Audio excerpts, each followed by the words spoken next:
Tonight. Do you think a wall here is necessary? No, absolutely not. It's a reminder of the devaluation of who African Americans have been in this country. So let's get started. First is clothing.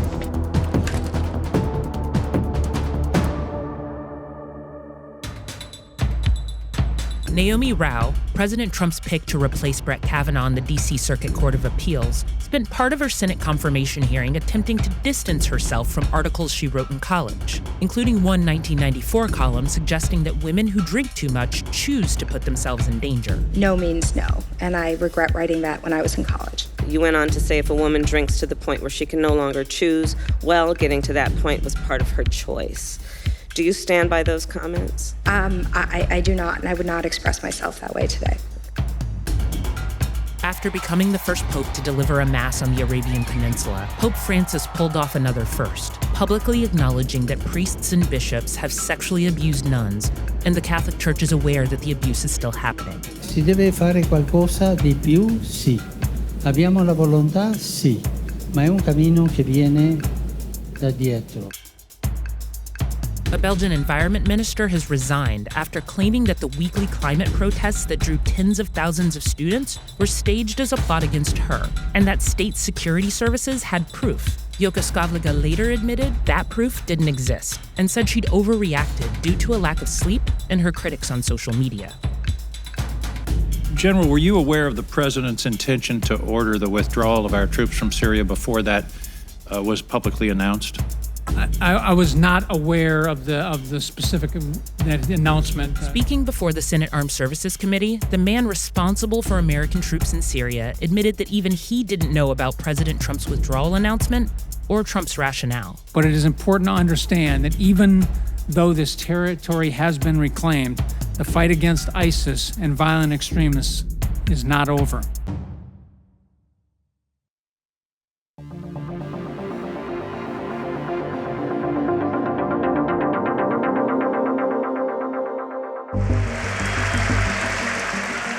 President Trump will give his second State of the Union address tonight.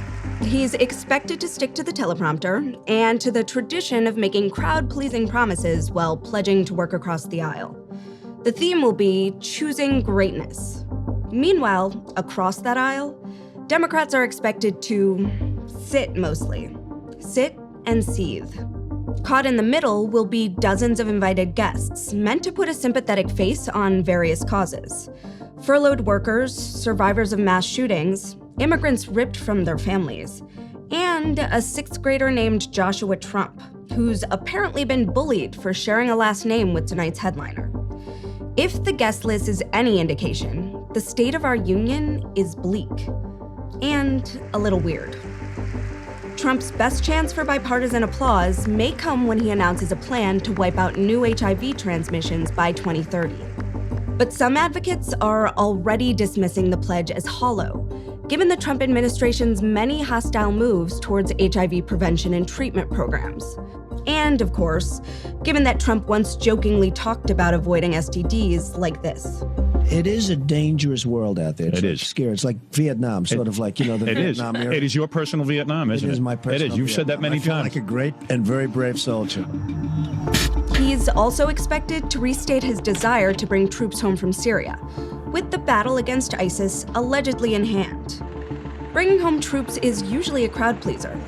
Only a lot of people in this crowd, especially in his own party, are certain Trump's drawdown would backfire. A new Defense Department report says ISIS, quote, could likely resurge without those troops. Trump will also call for some kind of relief for Dreamers, which may force Democrats to at least fake a smile. But with Congress still negotiating over border security, he'll also make his case, again, that there's a crisis at the border, and that crisis can only be solved by $5 billion worth of wall, which he's unlikely to get. That will only remind everyone of the deeply unpopular shutdown that just ended, and the one that's looming. Trump doesn't want that, and he doesn't want to remind his 40 million viewers why this speech had to be delayed a week in the first place. But he won't have to. She'll be sitting right over his shoulder.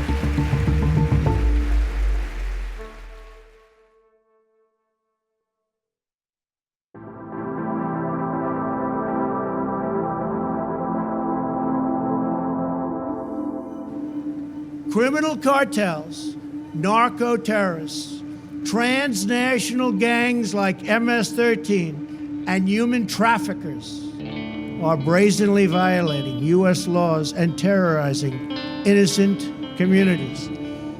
Women are tied up, they're bound, duct tape put around their faces, around their mouths. They're put in the backs of cars or vans or trucks. They make a right turn going very quickly. They go into the desert areas or whatever areas you can look at. They make a left or a right into the United States of America. It's never been like this before. So, let's go find out what the president's talking about. I came out here looking for the southern border. Am I close to it? Yeah. Now, the Blue Hill of New Mexico is no joke. It's miles and miles of mountains, rocks, dirt, and bushes. Well, you guys seen any vans turning in here with women with their mouths and faces duct taped and bound? Nobody, yeah, huh? Like that. I mean, no. I mean, they would have made a quick right turn in here or a quick left turn in here. Let me tell you. And this is the only place to buy duct tape around here. That's what I'm saying. This no man's land doesn't stop desperate folks from trying to get into the U.S. We asked Customs and Border Patrol for numbers on illegal crossings here, but they told us they don't keep that info. There really isn't much to see around these parts. No wall, just barbed wire maintained by local ranchers. Well, welcome to the Boot Heel. This is the north-south border. Jeff is a local guide who's been helping cyclists and hikers navigate the trail for about 6 years. Yeah, we're gonna have a good time out here tonight. We decided to set up camp with him for a night at the southern border just to see what all this fuss is about. Even here, at the epicenter of the wall debate, there's disagreement over what to do about the so-called crisis. I'm in America right now, and you're in Mexico. Yes, sir. So this is the border. Yes, sir. We don't have a problem in Hachita at all.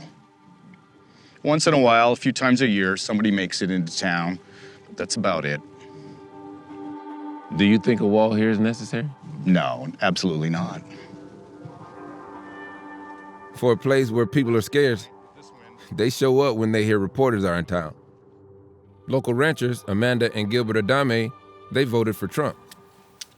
Well, hello there. Hi. How you doing? Good. I've actually never been right here. Well, that makes two of us. How many times have you heard about or experienced someone being hurt, killed, or endangered as a result of immigrants crossing the border? More than the 10 fingers that I've got in my hands. I have found a woman who was left out of a trafficking group who had the soles of her shoes were gone, just completely eaten. Took her back down to the house and called the Border Patrol. We hope you don't come across a bunch. Yeah. You know? But it is happening. And you think a wall will stop that?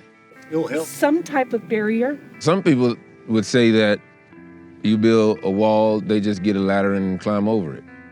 Sure, and they'll dig under. Mm-hmm.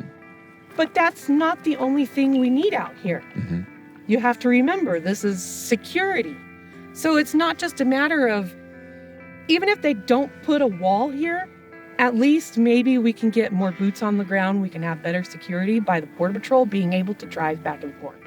So you guys are basically advocating for resources. Resources. Security. For security. And if people are calling that a wall, and a lot of times that's what people are calling a wall. I think people are calling it a wall is because the president, he campaigned for 2 years talking about a wall. That was a big promise. We still enjoy the thought of a wall. We still... You enjoy the thought? Oh, I do. Yeah, absolutely. Yeah. I've said it one of two ways. You know, a wall isn't something you just put up and then walk away. You're still going to need manpower. Firewood. I've talked to some people that are pretty much pro-wall, but they seem to be open to an alternative like more resources? I think if some of the professionals, in Donald Trump's administration were to come down here and actually see the reality of this, they might come up with a different plan.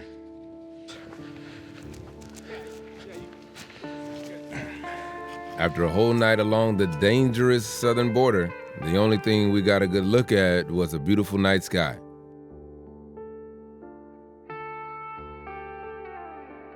Jeff says the whole debate has already taken its toll. It's given us a bad image, that we're being overrun, we should be afraid. And it's not, to me, I don't think it's true. I think the Border Patrol are doing a very, very good job. And obviously we need more wall in the urban areas, but not out here.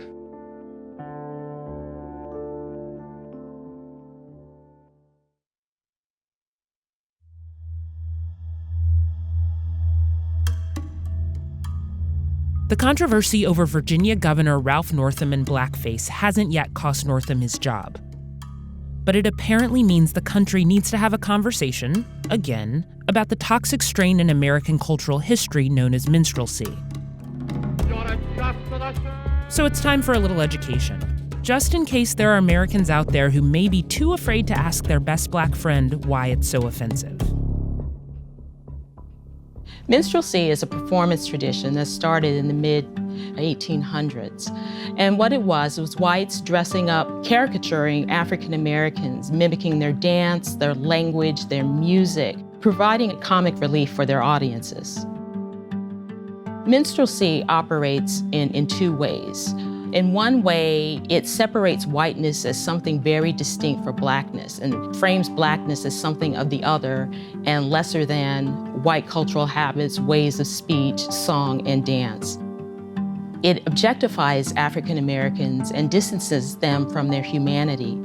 It made them seem foolish, simple of mind, not intelligent, cheap, an image and a stereotype that people use as a lens to judge African Americans from here on out. It moved on to vaudeville, musical comedy, musical theater, and also into television, radio, and films. You'll find the remnants of minstrelsy in a lot of forms of popular culture. Think about some of your favorite film comedies or television shows, when white actors mimic African American speech patterns or breaking into a moonwalk. In some ways, they are taking on that same persona that the blackface entertainers did on the minstrel stage. I think blackface is a really complicated issue. I find it painful to see it in action. It's a reminder of the devaluation of who African Americans have been in this country. And so when we wrestle with that history and really start to understand it, I believe that's the first step to really ridding ourselves of these images.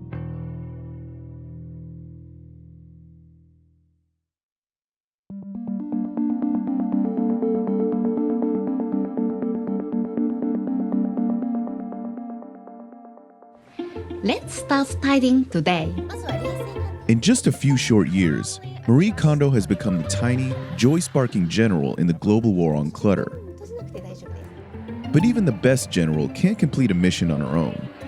That's why these 80 women, and me, have signed up for a 3-day training seminar to become Kondo surrogates.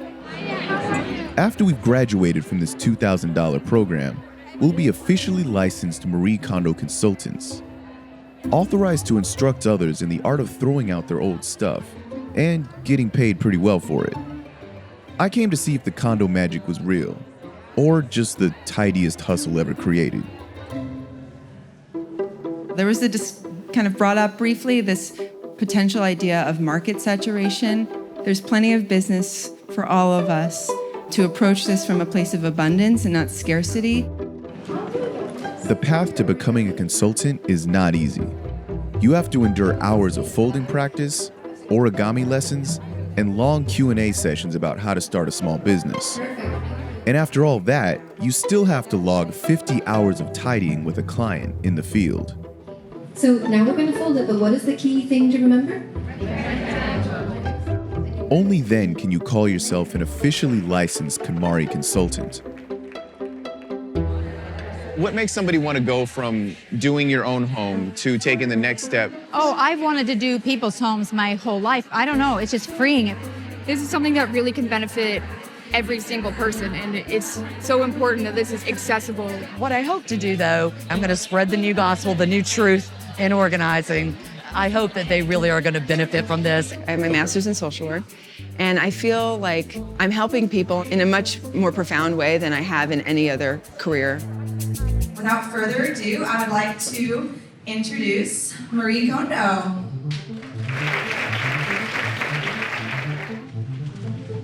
Good morning, everyone.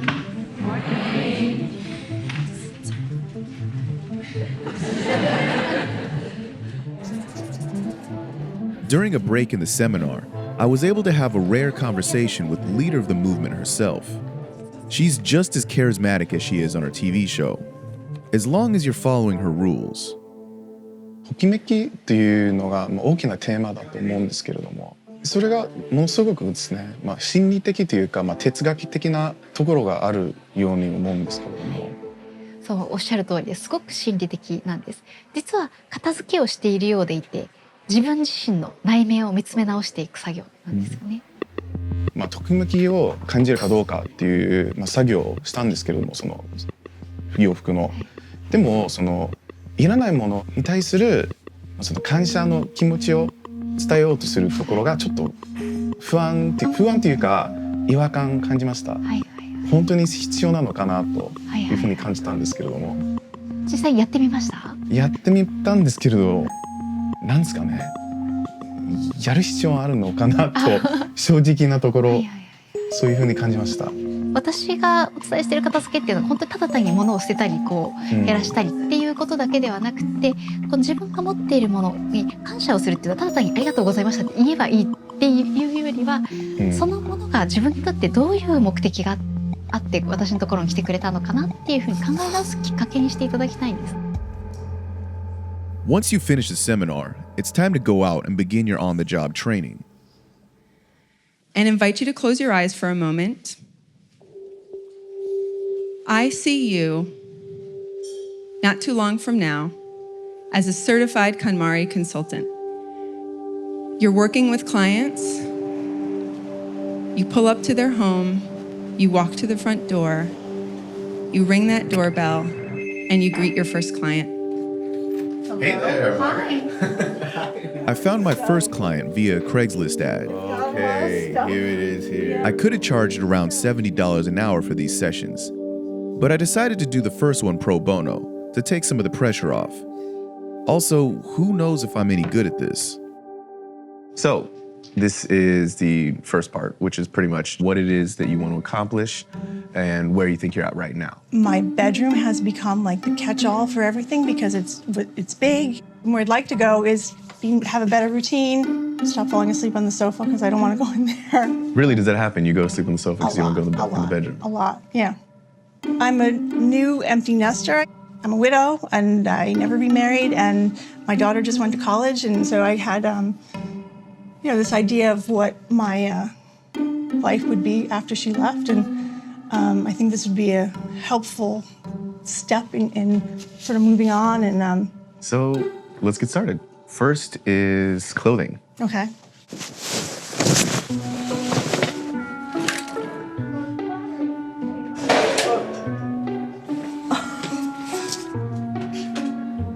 Bathing suits, seasonal. Okay. God knows what else. It's just, I guess these pants I don't want. No, I do want those pants. I don't know. That's the thing. It's hard to figure out what I... It is. Is there anything in here that you look at, you love? Yes. What's that? I love this sweater. Okay, tell me about it. So it was my husband's, but it's also a great sweater to, just big, and it's an unusual color, and that is a key. Okay, and it sparks, so this sparks joy for you? Yeah. Okay, hold on to it. So let's set this down right here. Okay.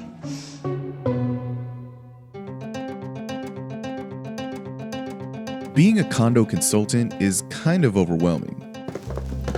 You end up having to play a lot of roles. Fun. Okay. Coach, stubborn mom. You picked that up and you put it back down. What was that? And unlicensed therapist. I just remember, having it when Catherine was little and